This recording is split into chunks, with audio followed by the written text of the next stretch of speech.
जय हिंद दोस्तों, स्वागत है आपका हमारे YouTube चैनल एमएस अकेडमी पे। दोस्तों, यदि आप भी घर पे बैठ के करना चाहते हैं 10वीं बोर्ड की तैयारी और लहराना चाहते हैं 2025 के बोर्ड एग्जाम में अपना परचम, तो आज ही जुड़े हमारे चैनल एमएस अकेडमी से, जहां मिलती है दोस्तों आपको 10वीं क्लास की संपूर्ण तैयारी करने का मौका। दोस्तों, आज हम बात करने वाले क्लास 10 के इतिहास के तीसरे अध्याय हिंद चीन में राष्ट्रवादी आंदोलन। दोस्तों, अगर आपने इससे पहले की वीडियोज को नहीं देखा है तो उसकी वीडियो आप अवश्य देखें, जिसका लिंक मिलेगा इस वीडियो के बायो में, ताकि जिससे आपका पूरा सिलेबस हो सके कवर। दोस्तों, आज से क्लास स्टार्ट करने से पहले आपसे एक छोटा सा रिक्वेस्ट, यदि आप चैनल पे नए हैं तो चैनल को करें सब्सक्राइब और बेल आइकन को प्रेस करना बिल्कुल न भूलें, ताकि इससे जुड़ी हुई जो भी नई वीडियो आवे उसकी नोटिफिकेशन पहुंचे सबसे पहले आपके पास। और वीडियो को लाइक करें और शेयर करें ऐसे दोस्तों के साथ जो एग्जाम देने वाले 2025 में। और दोस्तों, वीडियो पे एक अच्छा सा कमेंट जरूर करें, जिससे मुझे मिलता रहे मोटिवेशन और हम बनाते रहे आपके लिए इसी प्रकार से नई नई वीडियो जो आपको सहायता प्रदान कर सके 2025 के बोर्ड एग्जाम में अच्छे नंबर को प्राप्त करने में। दोस्तों, आज का जो मेरा सबसे पहला टॉपिक है वह हिंद चीन उपनिवेश स्थापना की उद्देश्य क्या था। जो हिंद चीन में उपनिवेशों की जो स्थापना हुई थी उसका उद्देश्य क्या था। कई बार जब हम किसी भी काम को वहां पे शुरू करते हैं, किसी काम का वहां पे हम स्टार्टअप डालते हैं, उसका एक उद्देश्य होता है कि एक स्टार्टअप से हमें किस किस प्रकार का वहां पे हमें बेनिफिट हो सकता है। उसी प्रकार से यहाँ पर हिंद चीन उपनिवेश स्थापना का उद्देश्य क्या था। दोस्तों, इससे पहले इस पे शॉर्ट टाइप क्वेश्चन का वीडियो बना दिया गया हुआ है। अगर आपने वो वीडियो नहीं देखा है तो वो वीडियो भी आप अवश्य देखें, जिसका लिंक मिलेगा आपको इस वीडियो के बायो में, ताकि आपका पूरा सिलेबस कवर हो सके। और अगर आप दोस्तों अगर आप ये वीडियो देख रहे हैं तो आप एक कॉपी और कलम लेकर जरूर देखें, ताकि जिससे आप इसका नोट्स बना सके। और यदि अगर आपको इसकी पीडीएफ की जरूरत है तो आप इसके लिए कमेंट सेक्शन में कमेंट कर सकते हैं, जो आपको इंस्टाग्राम या व्हाट्सएप पे इसका पीडीएफ प्रोवाइड करवा दिया जाएगा, जो कि निःशुल्क होगा। उसके लिए आपसे किसी प्रकार का कोई चार्ज यहाँ पे नहीं लिया जाएगा। तो दोस्तों, आज का क्लास स्टार्ट करते हैं। आज का मेरा जो पहला टॉपिक है, जो कि लॉन्ग टाइप क्वेश्चन टॉपिक है, जो हमारे एग्जाम में 4 नंबर के लिए पूछे जाते हैं इतिहास में। ये मेरा सवाल है, आज का टॉपिक है हिंद चीन उपनिवेश स्थापना का उद्देश्य क्या था। कि हिंद चीन में जो उपनिवेश की जो स्थापना की गई थी उसका उद्देश्य क्या था, ताकि एक जगह रह के दो दो कामों को, ऐसे कामों को वहां पे निगरानी, ऐसे कामों को भी किया जा सके जो वहां पे दो सीमाओं को आप निगरानी किया जा सकता है। अगर वहां पे उपनिवेश की स्थापना की जाए तो वहां से सीमा विवादों को भी दूर किया जा सके, और अपने जो वहां पे सीमा विवाद चल रहे उसको किस प्रकार से हटा के अपने उपनिवेश को आगे की ओर बढ़ाया जाए। दोस्तों, यहाँ पे हिंद चीन उपनिवेश के निम्नलिखित उद्देश्य थे। इसके कई सारे उद्देश्य थे, जिसपे से कुछ बिंदु पे आज हम कुछ बिंदु पे आज हम लोग बात करने वाले हैं। पहला था यहाँ पे कि फ्रांस द्वारा हिंद चीन को अपना उपनिवेश बनाने का प्रारंभिक उद्देश्य डच एवं ब्रिटिश कंपनियों को व्यापारिक प्रतिस्पर्धा का सामना करना था। यहाँ पर जो इसका जो सबसे पहला उद्देश्य निकल के आता है फ्रांस का, वो फ्रांस का उद्देश्य क्या था कि हिंद चीन को अपना उपनिवेश बनाने का प्रारंभिक उद्देश्य डच और ब्रिटिश कंपनियों को व्यापारिक प्रतिस्पर्धा का सामना करना था। कि वो लोग जिस प्रकार से अपने वहां पर कंपनियों को चला रहे हैं, वहां पे अपने व्यापार को आगे की बढ़ा रहे हैं,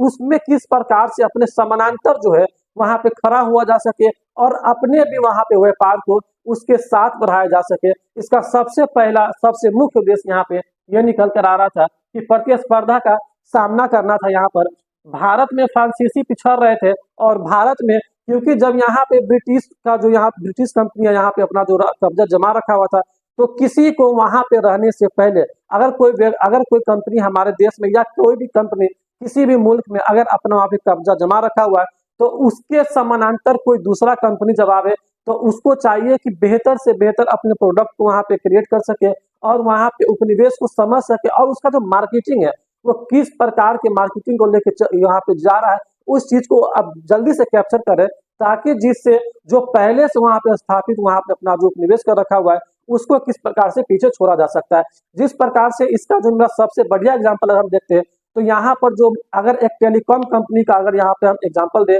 तो जिस प्रकार से फिनलैंड की कंपनी नोकिया ने पूरे वर्ल्ड में अपने बाजार को कैप्चर कर रखा था, लेकिन जब यहाँ पे चाइनीज कंपनियों का यहाँ पे जब दबदबा बढ़ा, तो यहाँ पे जब चाइनीज कंपनी का वर्चस्व बढ़ना शुरू हुआ, तो आज के वक्त में हम लोग देख सकते हैं कि नोकिया कंपनी का जो यहाँ पे जो मोबाइल है अब हमें बाजार से विलुप्त देखता हुआ नजर आ रहा है, और उसका सेट भी हमें मिलना बहुत मुश्किल होना हुआ है, और अब तो देखने के लिए भी नहीं मिलता। पहले बहुत फेमस हुआ करता था नोकिया 105 मॉडल, एक बड़ा फेमस यहाँ पे शेयर था। तो वहां पर उसका जो एक उपनिवेश का जो वहां पे उपनिवेश को किस प्रकार से आगे की ओर बढ़ाना था, ये उसका मुख्य उद्देश्य था कि कैसे नोकिया के मार्केटिंग को कैप्चर करके अपने मार्केटिंग का वर्चस्व आगे की ओर बढ़ाना है, वो यहाँ पे ये था। लेकिन यहाँ पे फ्रांसीसी जो है भारत में पिछड़ रहे थे, क्योंकि भारत में पहले से किसका, ब्रिटिश व्यापारियों का यहाँ पे दबदबा था, पिछड़ रहे थे। चीन में उनका व्यापारिक प्रतिनिधि मुख्य रूप से इंग्लैंड था, और चीन में भी जो उसका जो व्यापारिक प्रतिनिधि था वो कौन था, इंग्लैंड था। और भारत में भी इंग्लैंड से यहाँ पे सामना करना पड़ रहा था, किसको, फ्रांसीसी को।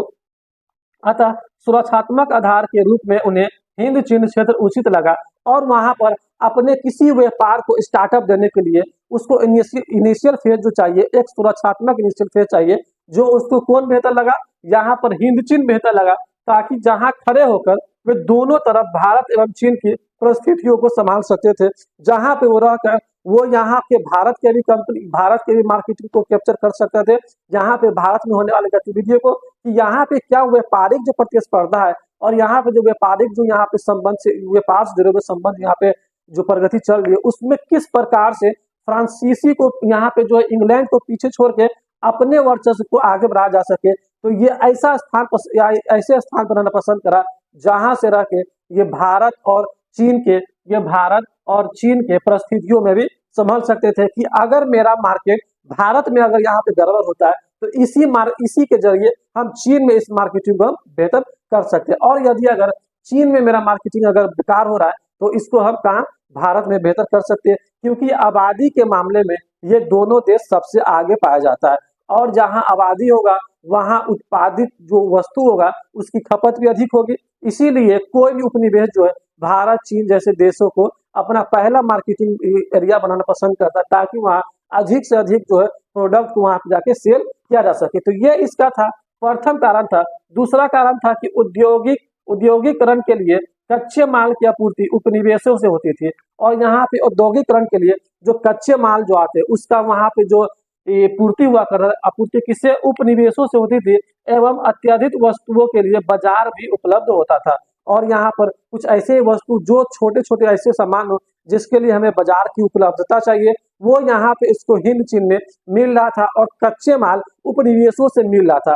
जिस प्रकार से हमें सूती वस्त्र बनाना होता है, सूती वस्त्र के लिए हमें जूट की आवश्यकता होती है। ब्रिटिश सरकार ने क्या करा था कि भारत के जूट को कहाँ, अपने देश ले जाके कच्चे माल को अपने देश ले जाना, फिर वहां उसको बनाना, निर्मित करना, और उसी निर्मित वस्तु को फिर से लाके देश में उसको सेल करना। ये कच्चे माल का यहाँ पे क्या होता है, निर्यात किस प्रकार से किया जाए, ये यहाँ पे था। तो इसको कच्चा माल की आपूर्ति कहाँ से हो रही थी, उपनिवेशों से, और यहाँ पे जो अद्वित वस्तुओं के लिए जो बाजार था वो भी उसको वहां पे हिंद चीन में उपलब्ध हो रहा था।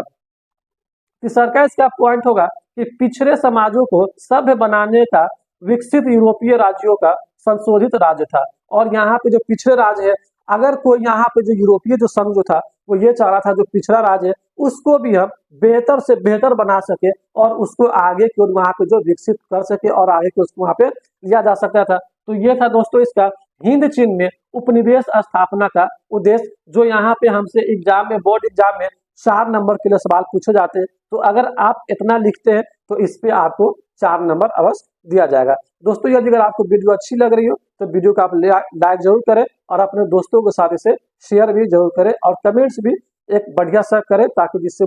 तो दोस्तों हमारा जो अगला टॉपिक है, ये राष्ट्रपति निक्सन के हिंद चीन में क्रांति के संबंध में 5 सूत्री योजना क्या थी और इसका प्रभाव क्या पड़ा। जो हिंद चीन में जो क्रांतियां चल रही थी उसको रोकने के लिए अमेरिका के राष्ट्रपति निक्सन के द्वारा 5 सूत्री योजना पे घोषित किया गया, जिसके अंतर्गत ये देखा गया कि वहां पे जो चल रहे आंदोलन को, वहां पे चल रहे लड़ाई को किस प्रकार से रोका जा सके। तो यहाँ पर जिसका 5 सूत्री योजना आया था कि अमेरिकी राष्ट्रपति निक्सन ने क्रांति के लिए 5 सूत्री योजना की घोषणा की, जो कि निम्नलिखित है। इसमें 5 कंडीशन बताया गया था, ताकि वहां पे दोनों सीमा विवाद चल रहे, वहां पे जो विवाद है उसको किस प्रकार से रोका जा सके, ताकि उपनिवेशों को वहां पे जो नुकसान पहुंच रहा है उस उपनिवेशों के नुकसान को वहां पे पूरी तरीके से खत्म किया जा सके। पहला जो इसका यहाँ पे पॉइंट था वो ये था कि हिंद चीन की सभी सेना युद्ध बंद कर यथा स्थान पर रहे, और वहां पर हिंद चीन में जो युद्ध चल रहा था, जहां वहां पे जो लड़ाइयां चल रही थी उसको यथाशीघ्र ही बंद कर दिया जाए, यानी कि उसी टाइम सडनली उसको बंद किया जाए, और जो दोनों सेनाएं हैं वो अपने अपने चौकी को संभाले और वहां पे किसी भी प्रकार का अविवाद को खड़ा नहीं किया जा सके। जो इसके 5 सूत्री का पहला कंडीशन यहाँ पे निकल के आता था। दूसरा का कंडीशन था कि युद्ध विराम की देख रेख अंतर्राष्ट्रीय पर्यवेक्षक करेंगे और वहां पर जो सीज फायर जो किया गया था, ताकि वहां पे युद्ध विराम जो वहां पे घोषित कर दिया जाए, ताकि वहां पे जो यहाँ पे आंदोलन जो चल रहा है उसको खत्म किया जा सकता है। तो उसका देख रेख कौन करेगा कि ये लोग जाने के बाद कुछ सरपनी लबरपनी तो न कर रहा है। तो इसके लिए एक जो यहाँ पर अंतर्राष्ट्रीय पर्यवेक्षक को यहाँ बोला गया कि यहाँ पे जो युद्ध विराम का जो यहाँ पे देख रेख करेगा, कौन करेगा? अंतर्राष्ट्रीय पर्यवेक्षक करेगा, ताकि वो किसी के फेवर में ना जा सके, बोल सके। क्योंकि अंतर्राष्ट्रीय पर्यवेक्षक का काम ये होता है कि वो एक सही और गलत चीज को वहां पे उसकी आकलन कर सके और बेहतर ढंग से उसकी समीक्षा कर सके। इसीलिए उसका जो जिम्मेदारी है, उसकी जो जिम्मेवारी है, किसने लिया? अंतर्राष्ट्रीय पर्यवेक्षक ने लिया कि युद्ध विराम में सभी प्रकार का देख रेख अंतर्राष्ट्रीय पर्यवेक्षक को दे दिया गया। उसके बाद से यहाँ पे इस युद्ध के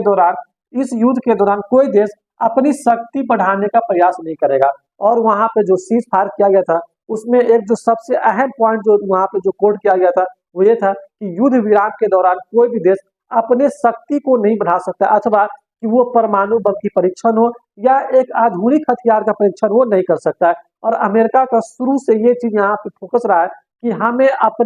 अपने आप को महाशक्तिशाली बनाए रखने के लिए दूसरे कंट्रीज को, दूसरे देशों को, हमें उसको शक्तिशाली, उसको अपने हथियार में आधुनिकता को लाने के लिए रोकना है। कहते हैं कि अपने आप को बड़ा रखने के लिए एक इसका नियम यह भी है कि दूसरे को आप छोटा रखें। यहाँ पे अमेरिका शीत युद्ध के दौरान से इसका एक सोच रहा, एक परसेप्शन रहा कि जब वहां पर शीत युद्ध में यहाँ की पूरी दुनिया दो गुट में बटी हुई थी, जहां पर रूस जो है साम्यवादियों गुट का साम्यवादी गुट का यहाँ पे नेतृत्व कर रहा था, वही अमेरिका केवल किसका? एक पूंजीवादी गुट का यहाँ पे नेतृत्व कर रहा था। ये केवल पूंजीवादी को आगे लेके बढ़ा रहा था, लेकिन रूस का वहां पे परसेप्शन था कि जो साम्यवादी लोग है, उस साम्यवादी लोगों को भी आगे की ओर बढ़ने का मौका दिया जा सके। लेकिन अमेरिका ने यहाँ पे इस नियम को लागू करा कि युद्ध विराम जो सीज फायर जो कर दिया गया, इसके दौरान ऐसा ना हो कि आप तो युद्ध तो न लड़ रहे हो, लेकिन आप इसके बाद अपने शक्ति को बढ़ाने के लिए आप वहां पर उसके जो आधुनिक हथियार उसके परीक्षण कर रहे हैं। और यहाँ पर कहते हैं कि अपने देश को मजबूत रखने के लिए, अपने देश को दुश्मन के जो हमले उससे बचाने के लिए अपने जो आधुनिक हथियार को आगे की ओर बढ़ाना एक मजबूरी भी है। क्योंकि अगर हम अपने आधुनिकता को आगे नहीं बढ़ाते, तो कहीं ना कहीं किसी बड़े देश का हमारे ऊपर हमला होना बड़ा आसान हो जाता है। और यहाँ पे अमेरिका का ये परसेप्शन है कि अगर कोई देश अपने सुरक्षा में कमी पाता है, तो वो अपने सुरक्षा की जिम्मेदारी किसे? अमेरिका को सौंपता है। और ऐसा कई बार कर चुका है, और ऐसा बहुत सारा देश है जो अपनी सुरक्षा की जिम्मेदारी किसको सौंप रखा हुआ है? अमेरिका को सौंप रखा हुआ है। जिस प्रकार से जापान पे परमाणु बम गिराने के बाद वहां पे जापान ने पूरी तरीका से वहां पे हार मान लिया, अब बोला कि अब शायद हम अपने देश की रक्षा स्वयं नहीं कर सकते, तो उन्होंने किसको? अपने जो सुरक्षा की जिम्मेदारी है वो अमेरिका को सौंप दिया गया, ताकि आप जो है बाकी अदर कामों को ध्यान दें और सुरक्षा की जो जिम्मेदारी है वो अमेरिका अपने हाथों में रखता है। ताकि अगर आप कोई देश, कोई भी मुल्क अगर आप पे आक्रमण करे, तो उसकी जवाबदेही किसकी होगी? अमेरिका की होगी। और उसको जवाब भी कौन दे रहा है? अमेरिका भी देगा। और यहाँ पे गल्फ कंट्री में भी, लेकिन कहीं ना कहीं ये देश के लिए जिस प्रकार से ईरान का यहाँ पे एक सबसे बड़का जो यहाँ पे जो उद्देश्य है वो यही है कि गल्फ कंट्री से कैसे अमेरिका की सेना को वहां पे भगाया जाए। क्योंकि गल्फ कंट्री में बहुत सारे देशों में जो वहां पे अमेरिका की सेना करीब 13,000 सेना जो है अलग अलग देशों में, अलग अलग प्रांतों में वहां पे बसा हुआ है। और ईरान को इसी बात का यहाँ पे जो यानी कि उसकी इस बात का विवाद है, उसकी इस बात का टेंशन है कि अगर हमारे आसपास में अगर अमेरिका अपनी सेना को रखता है, तो कहीं ना कहीं उसकी जो खुफिया बातें हैं, कहीं ना कहीं उसके जो परमाणु बम का जो परीक्षण है वो किसके यानी कि उसके यानी अमेरिका के जो है देख रेख में वहां पे जा सकता है। क्योंकि वहां पे जो खुफिया विभाग है वो कहीं ना कहीं उसके जो परीक्षण को वो अमेरिका तक वो पहुंचाता ही है। तो यहाँ पर अपने देश की जिम्मेदारी अथवा अपने घर को अगर ले ले, तो अपने घर की जिम्मेदारी हम किसी को दूसरे को नहीं दे सकते। क्योंकि जितने बेहतर ढंग से अपने काम को हम स्वयं कर सकते, वो कोई दूसरा व्यक्ति नहीं कर सकता। लेकिन अमेरिका का यहाँ परसेप्शन ये रहा है कि आपके सुरक्षा की जिम्मेदारी हमारी होगी, बस आप अपने जो शक्ति को वहां पे आगे ना बढ़ाए। इसका बहुत जोर रहता है। लेकिन यहाँ पे जो इस बात को वियतनामियों ने अस्वीकार किया, इसको खारिज किया कि हम तो अपने सुरक्षा के लिए नए नए आधुनिकता को हम आगे की ओर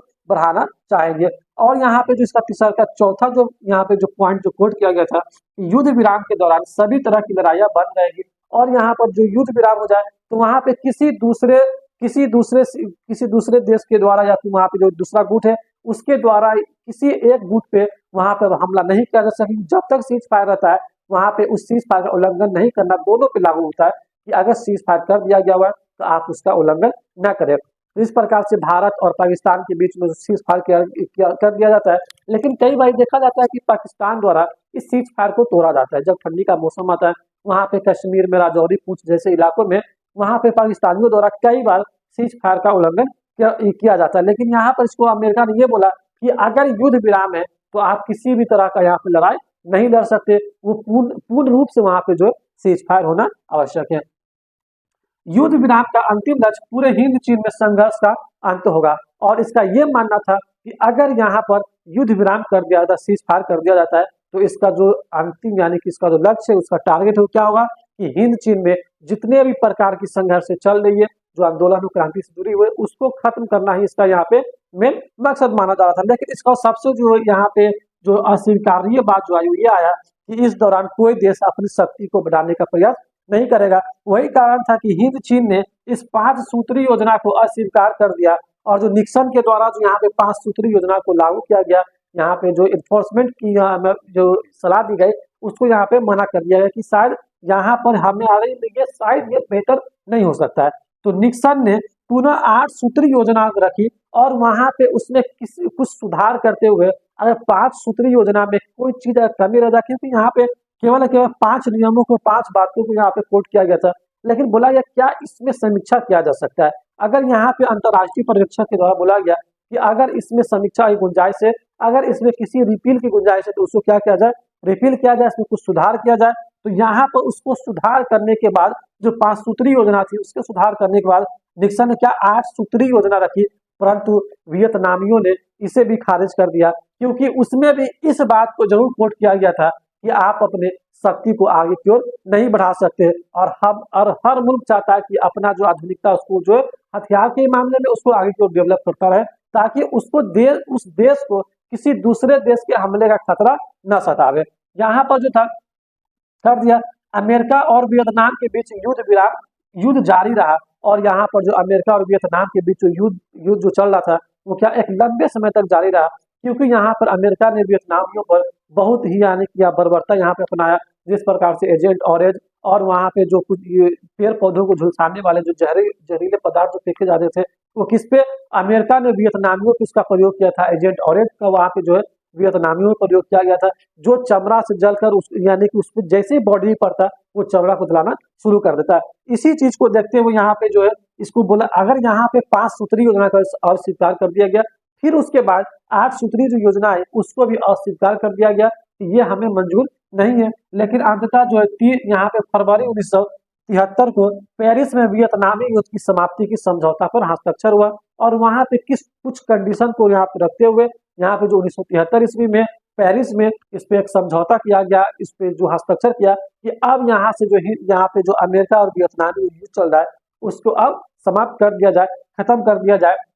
हस्ताक्षर हो गया। इस तरह उत्तरी एवं दक्षिणी वियतनाम का 1975 में एकीकरण हो गया और यहाँ पर 1975 2 साल के बाद यहाँ पर उत्तरी और दक्षिणी वियतनाम का यहाँ पर एकीकरण कर दिया गया ताकि यहाँ पे जो है ये पूर्ण रूप से क्या खुशहाल बनाया जा सके और इसके विकास में मदद किया जा सके। उम्मीद है दोस्तों कि आपको वीडियो पसंद आई होगी। अगर वीडियो पसंद आए हो तो वीडियो को लाइक करें, शेयर करें, अपने दोस्तों के साथ एक बढ़िया सा कमेंट्स करें। मिलते हैं फिर अगले वीडियो में, जब तक के लिए जय हिंद।